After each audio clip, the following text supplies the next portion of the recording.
Genesis chapter 3, verse 11. In the prior couple of verses, we saw that the Lord God was seeking Adam and Eve in the garden. They have run away from him, hiding in shame because they knew they were naked. And here is the Lord's response. Ke apen auto, tis anengelin soi hati gumnas e.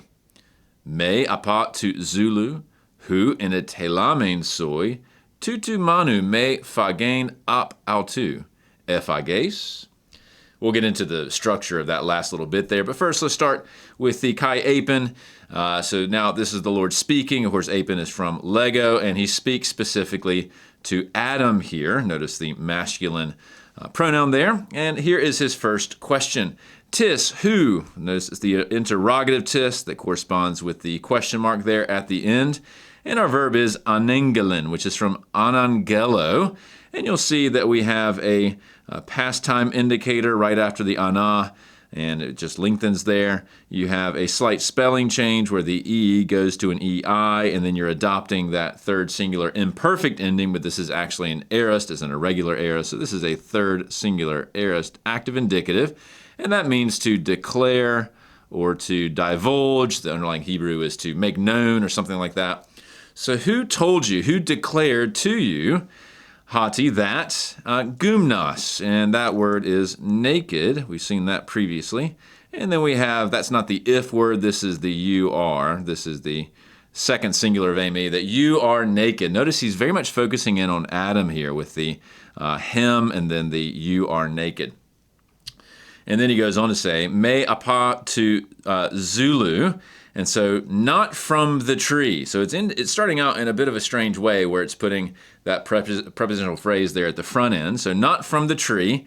We're going to skip down to the actual main verb here, which is at the end. It's ephages. And this is from estheo. We've seen this numerous times where estheo switches to phag there. And with the es ending, the epsilon on the front end, this is a second singular aorist active indicative. So if you put this together, this actually goes all the way back here. Not from the tree, have you eaten, or something along those lines. Notice it's a question mark. So that's the actual main clause. But the reason why I'm going about it in this way, because otherwise this intervening clause might be a little bit confusing. And so you have a relative pronoun now that's describing the tree. So it's not from the tree which, or from which, you could say. The next verb is inetelamen. This is from entelomai, which means to command. And you'll see an epsilon past time indicator. You see a middle ending here. This is a first singular aorist middle indicative because it's a default middle. And so from which I commanded, and then it's you once again, because remember, this is the second singular. God gave the commandment, strictly speaking, to Adam, and he was supposed to pass it along to Eve. So not from the tree, which I commanded you, tutu manu, this one alone, or only this one, something like that is further describing this tree. Me fagen, now this is another form of estheo. This happens to be the aorist active infinitive form with that ei ending, and then from it. So the sentence structure there is a little bit odd. You could translate it rather woodenly, something like this. Not from the tree, so beginning here, of which I commanded you, of this one alone, not to eat from it. Very redundant there, but that's pretty common in Hebrew.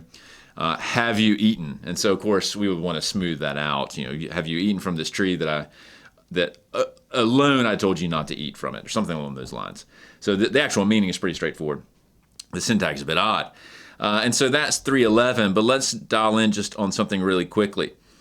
Remember back to 3:1, the serpent had said to the woman, remember he's picking on her here, and Adam apparently is silent or he's off stage. Did God really say, ume phagetus, and notice there's that phago, or which is that form of estheo, but he says from any or from all the trees. Whereas God had said, no, it was this one alone. I've given you all the trees other than just this one, and that's the part that Satan has distorted.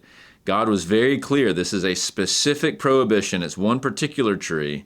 Satan sows the seeds of doubt and says, well, wait a second. Did God say that you can't eat from any of the trees? And he's trying to maximize the strictness, I suppose, of the commandment that he is twisting to try to sow deception in the mind of Eve. So just good to remember that throughout this whole scene, everyone keeps messing up the specific command of God, which leads, of course, to tragic consequences.